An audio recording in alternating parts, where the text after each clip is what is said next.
할렐루야. 1월 23일 월요일 새벽 예배 오신 성도님 주님의 이름으로 환영합니다. 이 시간 하나님 주시는 은혜와 평강이 충만한 시간이 되시길 주님의 이름으로 축원합니다.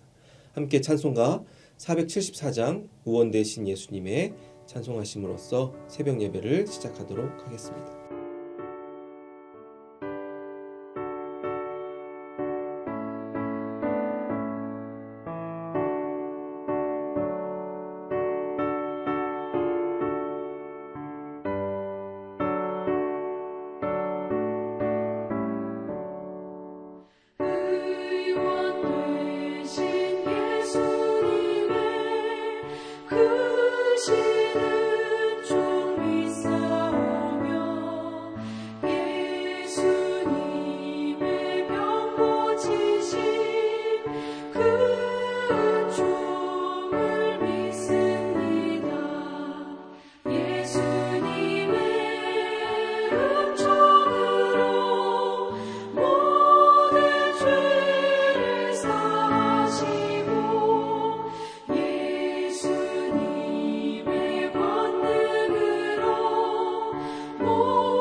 하나님 아버지 감사합니다.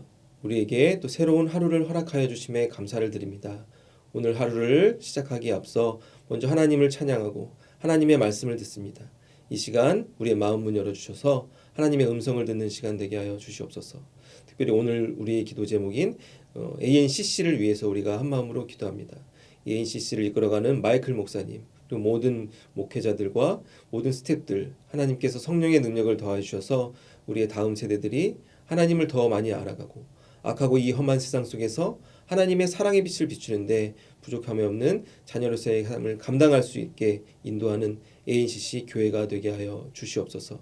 그래야 ANCC 교회를 통해 많은 영혼들이 주님께로 돌아오는 놀라운 역사가 2023년도에도 계속되게 하여 주시옵소서.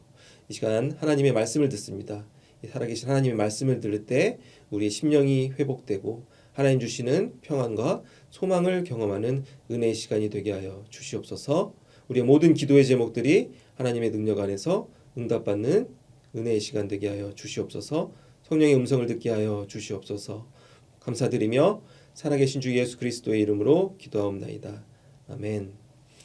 오늘 우리에게 주시는 하나님의 말씀은 신약성경 마태복음 9장 35절에서 10장 4절까지의 말씀입니다. 예수께서 모든 도시와 마을에 두루 다니사 그들의 회당에서 가르치시며 천국 복음을 전파하시며 모든 병과 모든 악한 것을 고치시니라. 무리를 보시고 불쌍히 여기시니 이는 그들이 목자 없는 양과 같이 고생하며 기진함이라. 이에 제자들에게 이르시되 추수할 것은 많되 일꾼이 적으니 그러므로 추수하는 주인에게 청하여 추수할 일꾼들을 보내주소서 하라 하시니라. 예수께서 그의 12제자를 부르사 더러운 귀신을 쫓아내며 모든 병과 모든 약한 것을 고치는 권능을 주시니라. 12사도의 이름은 이러하니 베드로라 하는 시몬을 비롯하여 그의 형제 안드레와 세베대의 아들 야고보와 그의 형제 요한, 빌립과 바돌로메, 도마와 세리, 마태, 알페오의 아들 야고보와 다데오, 가나나인 시몬 및 가롯 유다 곧 예수를 판 자라. 아멘. 오늘은 어제 이어서 계속해서 마태복음 9장의 말씀과 10장 초반부의 말씀을 함께 보시겠습니다. 마태복음 우리가 잘 알고 있는 것처럼 예수님의 제자 중 한 명이었던 마태가 적은 복음서죠. 다른 복음서와 마찬가지로 예수님의 그런 3년 동안의 공생의 사역들이 그 복음서들에 담겨져 있습니다. 그 중에서도 마태복음은 그 마태의 관점으로 인해서 예수님이 어떤 사역을 보여주셨는지가 기록되어 있는 것입니다. 마태는 어떤 인물이었습니까? 예수님을 만나기 전에 세리로서의 삶을 살았습니다. 현대는 그렇지 않지만 그 당시에는 세리, 세금을 걷는 사람들이 많은 사람들에게 존경을 받는 직업은 아니었습니다. 많은 사람들에게 비난을 받는 직업이었죠. 이렇게 비난받는 직업을 가지고 사람들에게 존경을 받지 못하고 돈만 바라보면서 살았던 그 마태에게 예수님께서 찾아오십니다. 세관에 앉아 있는 마태에게 예수님께서 다가오셔서 어떻게 말씀하셨습니까? 나를 따르라. 예수님은 말씀하셨습니다. 그 예수님의 말씀에 마태가 어떻게 반응하였습니까? 그 이유도 묻지 않고 예수님을 따르면 어떤 삶을 살아가야 되는지 전혀 궁금함을 가지지 않고 그 말을 듣는 즉시 일어나 예수님을 따랐다. 성경은 표현하고 있는 것입니다. 즉 예수님의 말씀이 나한테 들려졌을 때 그대로 순종하여 그의 인생이 지옥으로 향하는 인생이 아니라 하나님의 나라를 이루는 제자의 삶으로 변하게 되었던 것입니다. 이런 마태의 삶을 바라보면서 우리 삶도 돌아볼 수 있습니다. 우리가 하나님을 향한 믿음으로 가지고 살아가는 그런 연유가 다 다를 수 있습니다. 어떤 분들은 모태신앙으로서 자라서 그 부모님의 아름다운 신앙을 물려받아서 어렸을 때부터 하나님의 자녀로서의 삶을 잘 쌓아오신 분도 계시지만 우리가 이 세상 속에서 방황하다가 어려운 가운데 예수님을 인격적으로 만난 분들도 많이 계실 것입니다. 그러한 은혜의 순간을 우리가 다시 한번 기억해야 되는 것입니다. 내가 삶에서 소망을 잃어버리고 방황하고 있을 때 내가 예수님을 찾아간 것이 아니라 주님께서 나를 먼저 불러주셨음을 우리가 기억하며 살아가야 되는 것입니다. 이러한 예수님의 은혜, 하나님의 은혜를 기억할 때 감사가 회복되고 우리가 이 세상 속에서 세상의 가치를 이루는 삶이 아니라 예수님의 제자로서의 삶을 우리가 다시 한번 다짐하며 결단하며 살아갈 수 있게 되는 것입니다. 사랑하는 성도 여러분, 2023년 우리가 구원받은 자로서 예수님의 제자로서 우리에게 맡겨주신 그런 하나님의 사역을 잘 감당하실 수 있는 모든 성도님들이 되시기를 주님의 이름으로 축원합니다. 오늘 9장 후반부에서는 이 세리 마태가 3년 동안 예수님을 바라보면서 예수님이 어떤 사역을 하였는지 그가 나름대로 정리하는 구절이 있습니다. 먼저 35절 말씀을 다시 한번 함께 같이 읽어보시겠습니다. 예수께서 모든 도시와 마을에 두루 다니사 그들의 회당에서 가르치시며 천국 복음을 전파하시며 모든 병과 모든 약한 것을 고치시니라. 아멘. 35절에서는 마태가 본 예수님의 세 가지 사역이 등장하고 있습니다. 그런데 이 세 가지 사역을 진행함에 있어서 예수님께서 어떤 모습을 보여줬는지 35절 초반부를 보면 우리가 중요한 부분을 알 수 있습니다. 예수님께서는 한 곳에 머무르셔서 사역을 하셨던 것이 아니라 여기저기 여러 도시와 마을에 두루 다니시면서 사역을 하였다. 마태가 기록하고 있는 것입니다. 인간적으로 바라보면 어떻게 보면 어려운 길을 택하신 예수님의 모습을 우리가 볼 수 있는 것입니다. 한 곳에서 계속해서 쭉 사역을 하게 되면 좀 환경도 나날이 좋아지고 그곳에 적응을 하면서 사역이 편해지고 쉬워질 수 있을 것입니다. 그럼에도 불구하고 예수님께서는 더 많은 영혼들, 한 영혼이라도 하나님께 돌아오게 하기 위해서 또 여기저기를 떠돌아다니시면서 맡겨진 사역을 감당하셨다라고 마태는 말하고 있는 것입니다. 즉 인간적으로 더 쉬운 길을 택하는 것이 아니라 날마다 어떻게 하면 조금 더 한 영혼이라도 하나님께로 돌아올 수 있는지 자신을 희생하면서 사역에 감당하셨던 예수님의 모습을 바라볼 수 있게 되는 것입니다. 이렇게 예수님이 3년 동안 여러 지역을 다니면서 보여주셨던 세 가지 사역에 대해서 마태는 이렇게 말하고 있습니다. 첫 번째는 회당에서 가르치셨다라고 마태는 말하고 있습니다. 회당은 시나고그라고 해서 유대교 성전을 의미하는 건데 현대식으로 우리가 이해하면 그냥 교회라고 할 수 있을 것입니다. 즉 예수님께서는 교회를 다니시며 회당을 다니시며 하나님 말씀을 가르치시는 사역을 하였던 것입니다. 우리는 구원받은 자로서 예수님의 제자로서의 삶을 다짐하며 살아갑니다. 제자는 어떤 사람입니까? 스승의 삶을 따라가는 것입니다. 즉 그리하여 우리는 예수님께서 이 땅에서 보여주셨던 그 사역들을 우리도 감당해야 될 그런 의무가 있는 것입니다.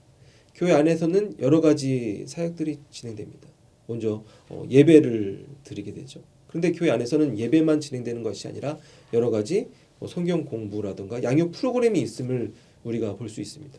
우리 교회도 여러 가지 양육 프로그램들이 있습니다. 지금 이 시기에도 진행되는 많은 그 양육 프로그램들이 있는데 그러한 프로그램에 참여하는 것이 어떻게 보면 예수님이 우리에게 보여주셨던 사역에 참여하는 것임을 우리가 기억할 수 있는 것입니다. 교회에서 그러한 프로그램에 참여하여 성경을 배우고 알아갈 때 우리가 영적으로 조금씩 더 성숙해질 수 있는 것입니다. 그리고 또한 두 번째로는 예수님의 사역을 마태는 이렇게 표현합니다. 천국 복음을 전파하셨다라고 표현하고 있습니다. 천국 복음이 무엇입니까?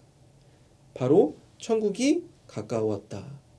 너네가 이 세상을 바라보며 살아가지 마라. 이 세상이 끝이 아니다. 죽음이 끝이 아니다.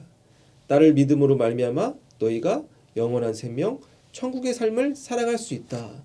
그러한 좋은 소식, 복음을 많은 이들에게 전파하셨던 것이 예수님의 두 번째 사역이었던 것입니다. 우리가 현대적으로 얘기하면 전도하는 것, 선교하는 게 어떻게 보면 두 번째 사역이랑 비슷한 부분이 있다고 할 수 있습니다. 그리고 마지막으로는 예수님께서는 어떤 사역을 보여주셨습니까? 병과 모든 약한 것을 고치는 그 치유의 사역을 하셨다라고 마태는 기록하고 있는 것입니다. 그래서 다시 한번 정리하면 예수님이 이 땅에서 보여주셨던 사역 세 가지는 회당에서 가르치시고 천국 복음을 전파하시고 병과 모든 인간의 약한 것들을 고치시는 사역을 하였던 것입니다. 제자는 스승의 삶을 추구한다고 제가 좀 전에 말씀드렸죠. 그러면은 우리는 예수님이 이 땅에서 보여주셨던 그 삶을 그 사역을 감당해야 될 제자로서의 의무가 있는 것입니다.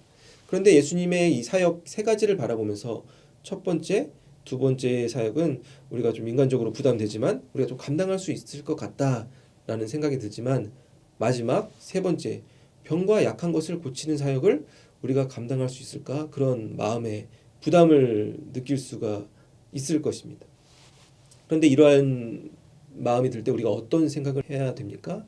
우리의 힘과 능력으로는 할 수 없지만 하나님의 권능이 우리 안에 일할 때 그런 놀라운 기적의 역사가 일어날 수 있다는 믿음을 가지고 육신의 질병으로 고통받고 있는 영혼들, 영적으로 고통받고 있는 영혼들을 위해서 우리가 한 마음으로 기도하는 그런 마음이 필요한 것입니다.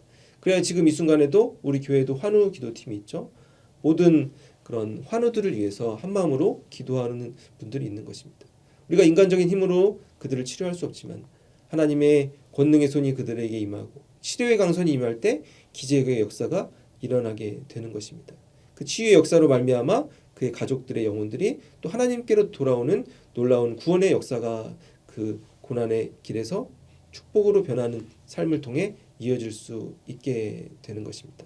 사랑하는 성도 여러분, 우리 교회도 지금 이 순간에도 육체적으로 많이 고통받고 있는 우리 성도들이 있습니다. 그분들을 위해서 한 마음으로 우리 기도하여 하나님의 놀라운 기적의 역사를 경험할 수 있는 또 모든 성도님들이 되시기를 주님의 이름으로 축원합니다.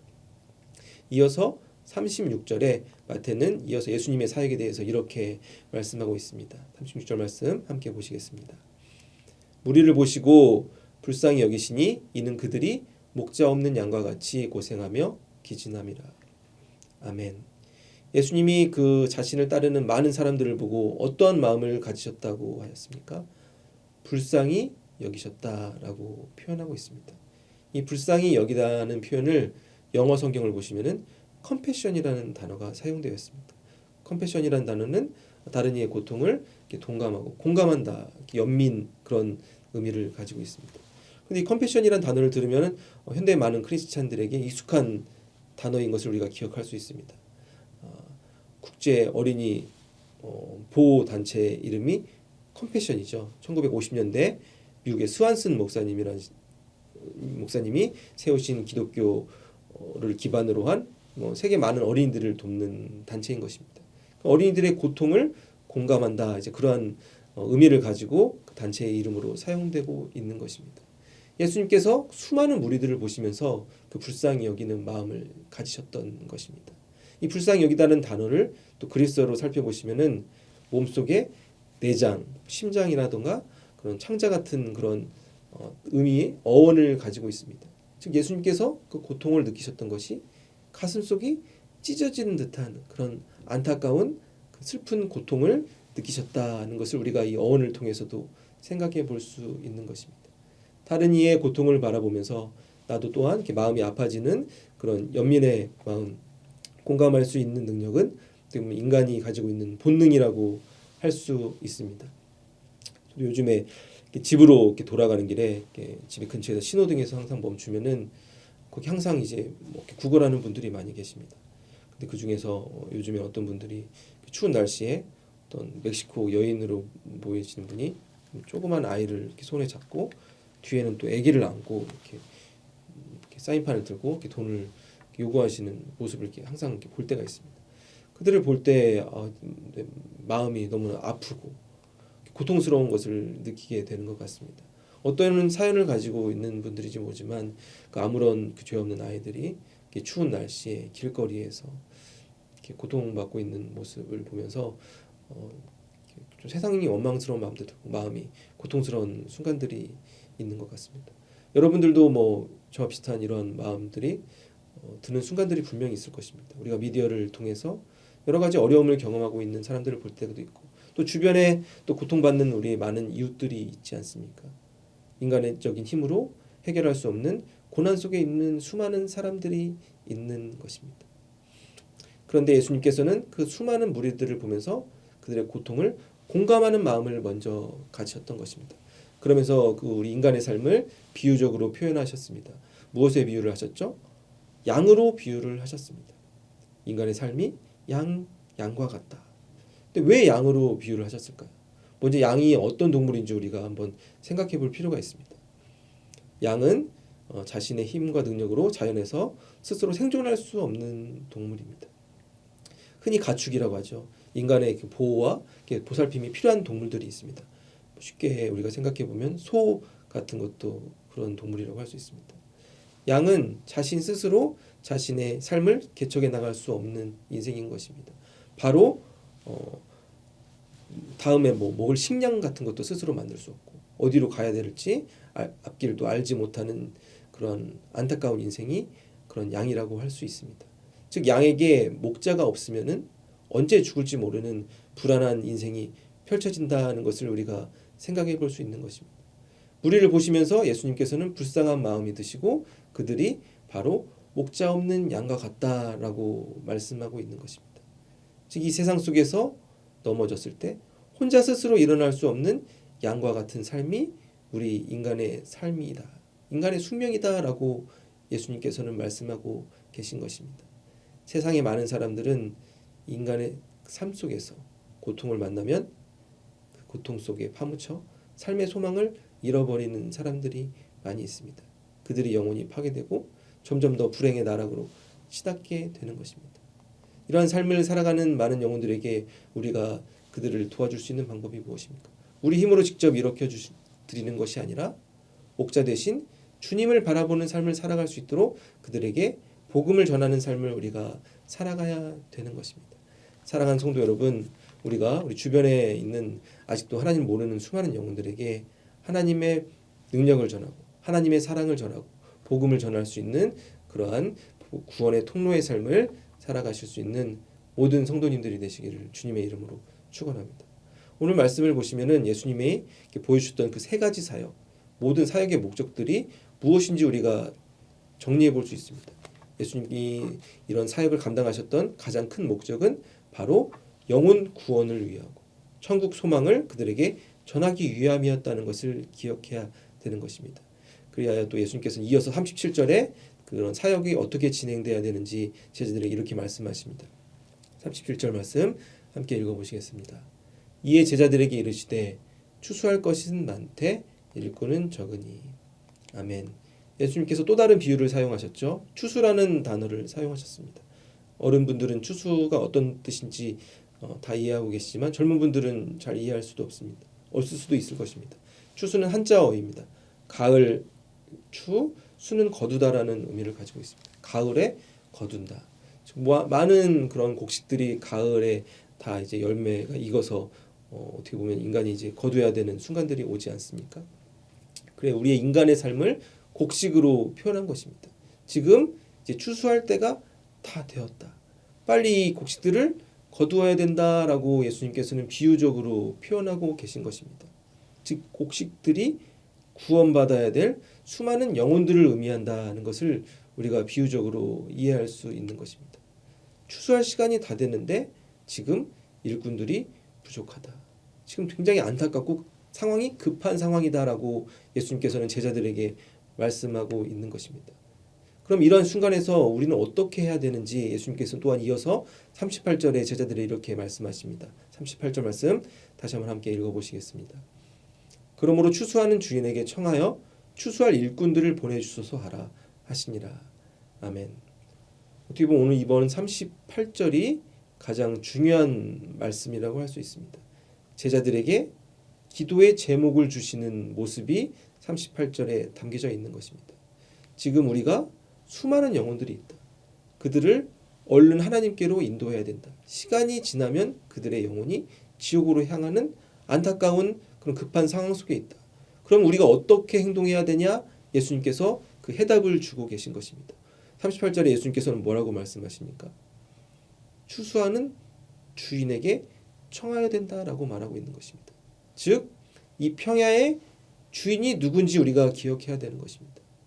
이 곡식이 누구한테 가는지 우리가 기억해야 되는 것입니다.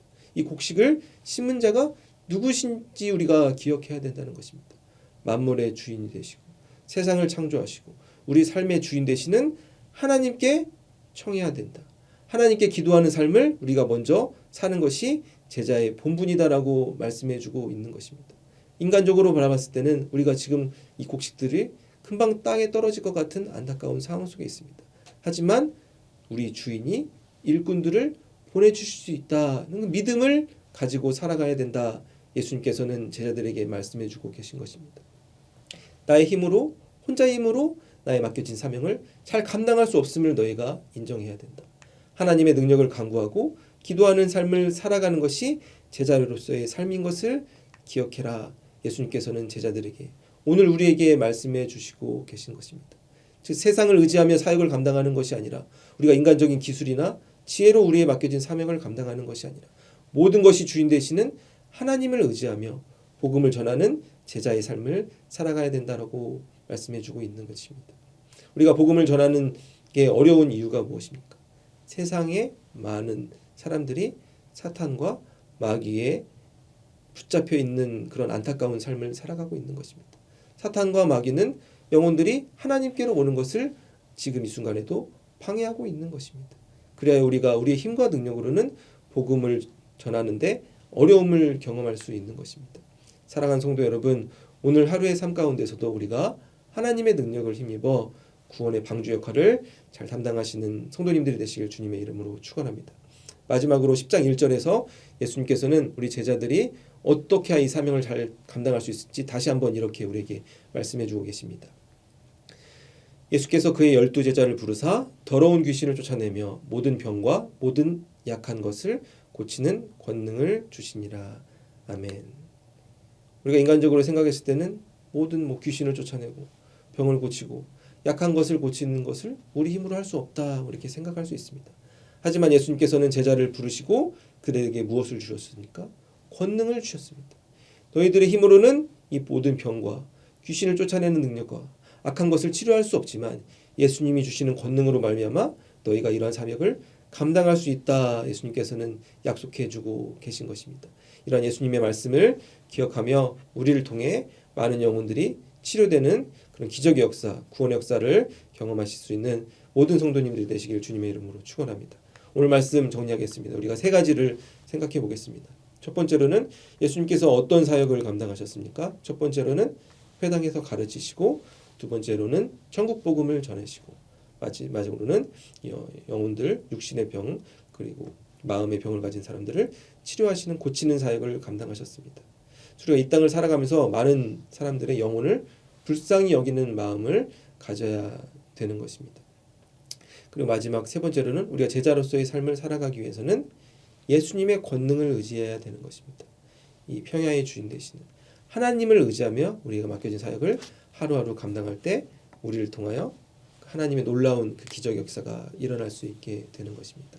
사랑하는 성도 여러분, 오늘 하루의 삶 속에서 우리가 구원받은 자로서 하나님의 은혜를 기억하며 그런 그 은혜를 나누어주는 그런 복음의 통로로서의 삶을, 제자로서의 삶을 잘 감당하실 수 있는 모든 성도님들이 되시길 주님의 이름으로 축원합니다.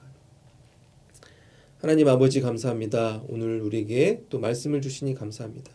우리를 영혼을 구원해 주시고 우리에게 천국의 삶을 약속해 주신 하나님의 은혜에 감사를 드립니다.